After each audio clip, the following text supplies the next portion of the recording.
Hey everybody, this is Mike with the One Stop Co-op Shop, and today I'm doing a teach and review for a message from the stars. This one is only cooperative, no solo option, so I can't really show you a playthrough. But disclaimer that I got a review copy of this one. So the basic idea of a message from the stars is that one person is controlling the aliens, sending messages to the humans, and then the humans are sending messages back to the alien. And what they are trying to do through these messages is give clues as to which words have been chosen from these little cards. So each side gets one card at the beginning that's hidden from the other players. And then they roll a d6 to determine which words they're going to use. So let's say I got 2, 4. Then it would be, our species is dying. We must acquire, the second word, stronger, the second word, gemstones, the fourth word. But the other side won't see your card until the end. So you are sending your messages partially to get them to guess your word, but also to have them guess your cipher, your language. So at the beginning of the game, the alien is going to flip cards up, and they fill in the first slot that is applicable for the type of card they drew. There are common cards, which are green, uncommon cards, which are gray, and tough cards, which are red. So if I flipped an H, I would go to the first uncommon slot available, there. Another uncommon, there. Okay, another uncommon, there. A lot of uncommon. And now, since I only have common left, I would just keep on flipping until I got some common cards. And if you get a tough card, that's fine. You can go in the same spots as common. But importantly, there is only one tough card total. So once I place a single tough card, any other tough cards that I drew would be ignored. But let's say I ended up with this cipher with these 4 words. I'm now going to, across 4 rounds, write words for the humans and identify what the value of those words are. For each of your trust letters, these 3 that appears in the word, each time they appear, you're adding 1 to the value. So if I had, house, which has a single H and a single S, that would be 2. Then for each amplify letter in the word, you multiply the total by 2. Now, of course, if you have none of the trusts in there, then 0 times 2 is still 0, so you need to get at least some trust to make the amplify mean anything.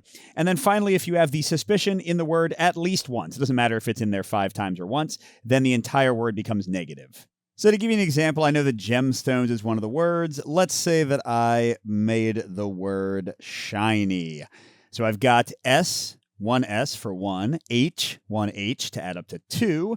I've got an I, a single I, which multiplies by 2, so 2 times 2 is 4. And then I've got a Y, so my value is -4, and I would give that to the humans. And whether it's one player or many, they would now be able to use this and discuss amongst themselves, or if you're just playing 2 players, kind of figure it out, which letters are now eliminated for different possibilities. So I would know, since it's a negative, that one of these 5 letters has to be suspicion. So I could circle those or cross out all the other ones.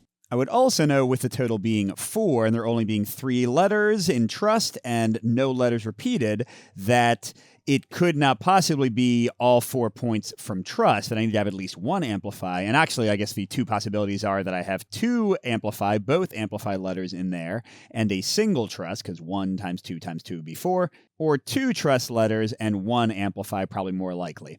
So as I got more and more clues as the human, I'd be able to figure that stuff out more. But in each round, the alien sends a message and the humans send a message back. So let's say that I was trying to tell the aliens, what's 1? Apes. Humans evolved from apes, so it's actually correct. So I could try to give them a clue for apes, but I'm seeing the stuff that they've given me, and even though I don't know what the cipher is, they're still going to tell me the value of whatever word I send to them. So let's say I send back monkey and hope, there was an N in there was a Y in there. I might be able to hit some of the same letters. Now, in this case, yeek, all they've got is a Y and a 0 negative. They say to still write 0, so here they would just get a 0. But hey, that would mean that they would know that none of those letters are involved in the trust. And also, since you know exactly 1 trust is green, exactly 1 amplify is green, you get even more logic to kind of work through. So that's how the game goes. You pass messages back and forth 4 times, or 3 if you're playing on harder difficulty. And then after that, you each get to look at each other's cards, so you finally get to see what's going on, and you get to look back at the previous clues and be like, oh, they probably meant apes, maybe wizards, and maybe glasses. For each one you guess correctly, you get 1 point, so up to 6 if you get every single one of the 3 words correctly. And then additionally, the human players get to guess what all these cipher letters are, and they get 1 point for each of those that's correct. So 12 points is a perfect score. And that's pretty much it. Pretty quick game to explain and play. So what do I think about this one? How's it gone for my family? Overall, there are some positives and there are some negatives. The big positive is that you can feel very clever coming up with clues that not only help people to identify your words, but also help to narrow down the letters in meaningful ways. When you find that perfect word clue to give, it can be pretty awesome. Also, if you and your game group are into logical deduction, this game reminds me of Turing Machine, for example, where there's a lot of sort of logical leaps you can make as you narrow things down. It also reminds me a bit of, I don't know, kind of a cooperative Wordle, if you're into that. So the logic is great. The chance for clever plays is really good. Now, what's the negative side of that? What's been kind of the stumbling block for me and my family? Well, you can probably guess it. Sometimes you just sit and stare trying to figure out what word to write for a really long time. Or sometimes once you've got the words, you just sit and stare at all the possibilities on your board. This is really the human players, by the way, that are just like trying to be like, oh, well, it could be that, it could be that. Now, I found this isn't as bad in co-op because at least you have conversation between the players trying to figure things out. But when I've played two-player, yeah, you're kind of just, staring at each other. And the alien doesn't have a lot to do anyway. This reminds me of something like Mysterium, where the alien doesn't get to kind of talk through things. They're just giving kind of the most important clues and just sitting there. So downtime is the big potential name of the game here. It's going to be group dependent, of course. I've been playing with my kids a lot, so it takes them longer to figure out the logical stuff. It takes them longer to think of words. But even for me as an adult with a good vocabulary, it still takes me a long, long time because you are trying to serve many masters here, right? You're trying to think of the right word to share. You're trying to narrow down as many letters, not to put too many letters in so that it just kind of muddies the waters of your clues. So for me personally, I really, really enjoy the play of the game. I also really liked Turing Machine. I like kind of breaking down logic and taking my time with it.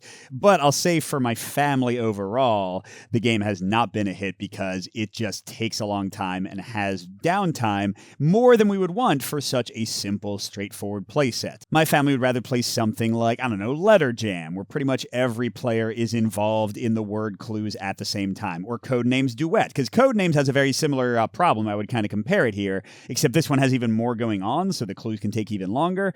But, think of Codenames when somebody is just sitting there trying to think of what clue they're going to give and nobody else is able to do anything.